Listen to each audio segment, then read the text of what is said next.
Shalom, salam sejahtera untuk kita sekalian. Semoga damai Kristus mengisi hati kita hari ini dengan sukacita. Pada kesempatan yang indah ini saya ingin berbagi pekabaran firman Tuhan yang saya beri judul Pohon Besar yang Menghancurkan. Tapi sebelum kita lanjut, mari kita tunduk kepala dan kita berdoa. Bapa Surgawi, pada saat ini kami datang kepadamu, memohon belas kasihan daripada Tuhan, kiranya mengaruniakan kami Roh Kudus, untuk memberikan kami pengertian yang benar tentang firman-Mu. Dan oleh Roh Kudus yang sama, kami dimampukan untuk menghidupkan firman ini di dalam kehidupan kami hari demi hari. Di dalam nama Tuhan Yesus kami berdoa. Amin. Renungan singkat kita saat ini terdapat di dalam Daniel pasalnya yang keempat. Peristiwa dalam Daniel pasal 4 dimulai dengan pengakuan yang disertai pujian dari Raja Nebukadnezar kepada Allah di sorga. Di ayatnya yang pertama sampai ayatnya yang ketiga, pujian tersebut disampaikan dalam bentuk royal proclamation kepada semua orang yang diam di dalam kerajaannya atau di wilayah kekuasaannya, yaitu kerajaan Babel dan juga termasuk Mesir dan Assyria. Di sini Nebukadnezar di dalam pujian ini dia menyampaikan pujiannya kepada Allah untuk hal-hal besar yang terjadi di dalam hidupnya. Di ayat yang kedua dari pasal 4 ini, Nebukadnezar mengatakan bahwa aku berkenan memaklumkan tanda-tanda dan mujizat-mujizat yang telah dilakukan Allah yang Maha Tinggi kepadaku. Dalam pernyataannya yang telah dilakukan Allah yang Maha Tinggi kepadaku ini, dalam bahasa Aram ini, with me, menunjukkan bahwa dia, Raja Nebukadnezar, telah mengalami pengalaman dengan Allah secara pribadi, yang mana di pasal-pasal sebelumnya dia hanya mendengar tentang Allah itu dari kesaksian Daniel dan kawan-kawannya. Di sini kita mendapatkan satu pelajaran yang berharga bahwa kehidupan yang setia yang ditunjukkan oleh Daniel dan kawan-kawannya, keempat pemuda Ibrani ini, telah menjadi satu kesaksian hidup bagi Raja Nebukadnezar, raja kafir tersebut, sehingga dia memuji dan memuliakan Allah yang di sorga. Nebukadnezar tidak memberikan kita informasi tentang waktu dan tanggal persis dari peristiwa di dalam Daniel pasal 4 ini. Tetapi beberapa indikasi menunjukkan bahwa peristiwa tersebut terjadi di istana ketika kerajaannya mengalami kejayaan karena kemakmuran, tepatnya pada pertengahan dari 43 tahun masa kekuasaannya. Di masa kejayaannya itu, Raja Nebukadnezar mendapatkan sebuah mimpi yang membuatnya gelisah.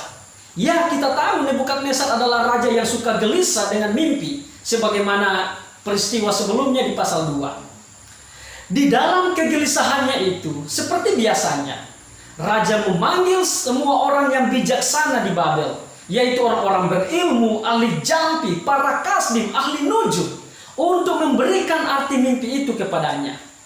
Tetapi kata Nebukadnezar, mereka tidak dapat memberitahukan maknanya kepadaku. Kemudian raja itu memanggil Daniel untuk menceritakan arti mimpi itu kepadanya. Tetapi sebelum kita lanjut, ada hal yang menarik dari perlakuan Nebukadnezar kepada orang-orang bijaksana yang tidak dapat memberitahukan makna mimpi itu kepadanya.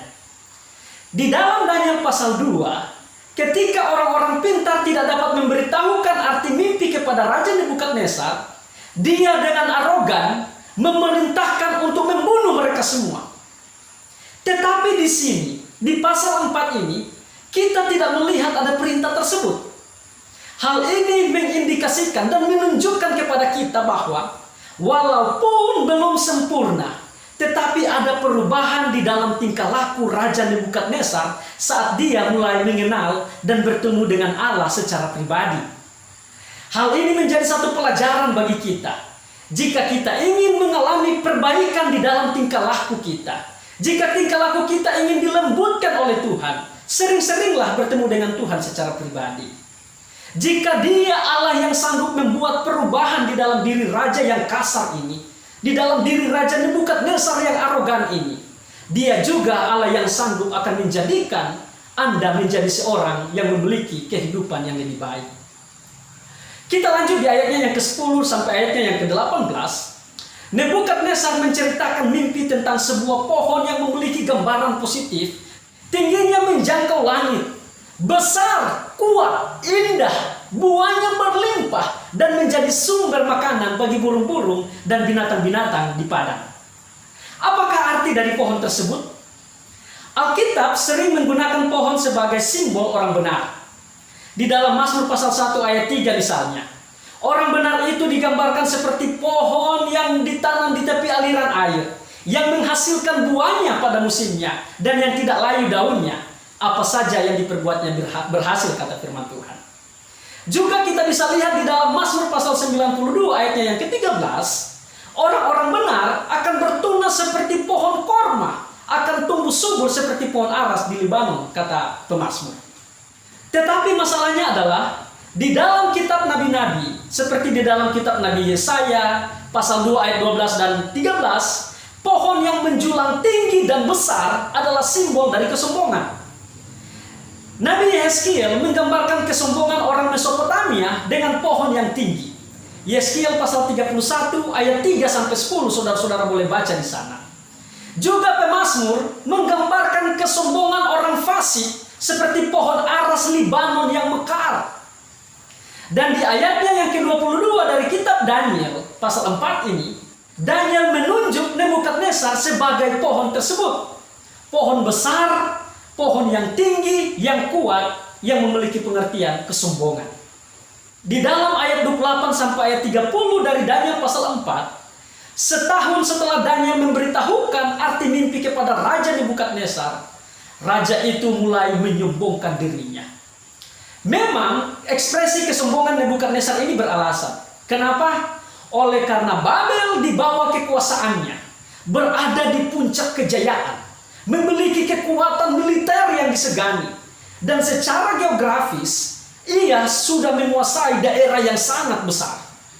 Itulah sebabnya dia mulai menyombongkan diri.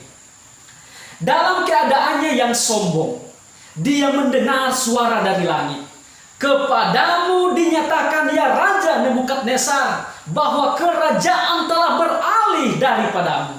Di dalam Daniel pasal 4 ayatnya yang ke-32, suara itu kemudian melanjutkan, engkau akan dihalau dari antara manusia, dan tempat tinggalmu akan ada di antara binatang-binatang di padang.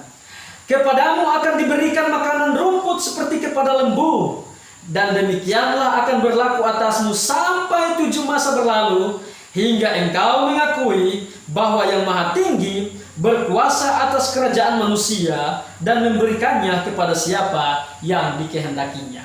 Di ayat selanjutnya, di ayat 43, firman Tuhan berkata, pada saat itu juga terlaksanalah perkataan itu atas Nebukadnezar. Nebukadnezar menjadi seperti binatang yang dikenal dengan sebutan likantropi, yaitu mental disorder, di mana ini terjadi ketika seseorang bertingkah laku seperti binatang. Dan penyakit mental ini berlaku menimpa Nebukadnezar itu selama 7 tahun. Kesombongan membuat Nebukadnezar kehilangan kehormatannya. Kesombongan menghancurkan reputasi baik yang dimiliki oleh Nebukadnezar. Kesombongan menempatkan Nebukadnezar pada level kualitas yang paling rendah seperti binatang. Saudaraku yang kekasih, kisah yang dialami Nebukadnezar ini mengingatkan kita akan nasihat bijaksana dari firman Tuhan, bahwa kesombongan mendahului kehancuran, tinggi hati mendahului kejatuhan. Amsal 16 ayat 18. Nabi Yesaya juga mengingatkan kita bahwa manusia yang sombong akan direndahkan dan orang yang angkuh akan ditundukkan. Yesaya pasal 2 ayat 11, dan saudara juga boleh lihat ayat yang sama di dalam pernyataan yang sama di ayatnya yang ke-17. Melalui kisah dari Daniel pasal 4 ini, Tuhan mengajarkan kita umat-umatnya bahwa penyakit kesombongan dan self-congratulation tidak pernah mati. Dia hidup sampai saat ini dan dimanifestasikan dalam berbagai cara. Dan saudaraku yang kekasih, jika kesombongan itu kita biarkan menjadi bagian di dalam hidup kita, dia akan membawa kehancuran. Dia akan menghancurkan reputasi dan kehormatan kita, serta dia akan menempatkan kita pada level kualitas hidup yang paling rendah seperti binatang. Syukur kepada Tuhan, karena pohon besar itu tidak dihancurkan total. Tuhan masih membiarkan akarnya tumbuh di dalam tanah. Tuhan masih membiarkan akarnya itu hidup di ayatnya yang ke-15. Ini memberikan kita sebuah tanda harapan untuk restorasi. Hal ini menyatakan bahwa penghakiman yang Tuhan berikan kepada Nebukadnezar ketika Tuhan merendahkan dia, bukan dalam konotasi untuk menghancurkan dia, bukan dalam konotasi untuk menghancurkan hidupnya, tetapi untuk menolong dia dari kehancuran karena kesombongan tersebut. Seringkali Tuhan mengambil semua kehormatan yang kita miliki. Seringkali Tuhan mengambil semua reputasi baik yang kita punya. Bukan karena Tuhan mau menghancurkan hidup kita, tetapi mungkin itu adalah cara Tuhan yang Tuhan gunakan untuk menolong kita dari kehancuran karena kesombongan yang kita miliki. Dan puji Tuhan, saudaraku yang kekasih, oleh karena di dalam kisah ini, di ayat yang ke-34 sampai ayat 36 dari Daniel pasal 4, raja yang sombong, raja yang arogan, raja yang kasar, Nebukadnezar ini, dia mengakui kemahakuasaan Tuhan, dan pada saat itu Tuhan memulihkan keadaannya. Raja ini kemudian bertobat dan merendahkan diri di hadapan Tuhan. Mengomentari pertobatan dari raja yang sombong ini, seorang penulis Kristen dan seorang ahli teologi dari gereja Masjid Tenere ke-7 yang bernama Ellen G. White, di dalam bukunya Para Nabi dan Raja halaman 129, dia menuliskan seperti ini.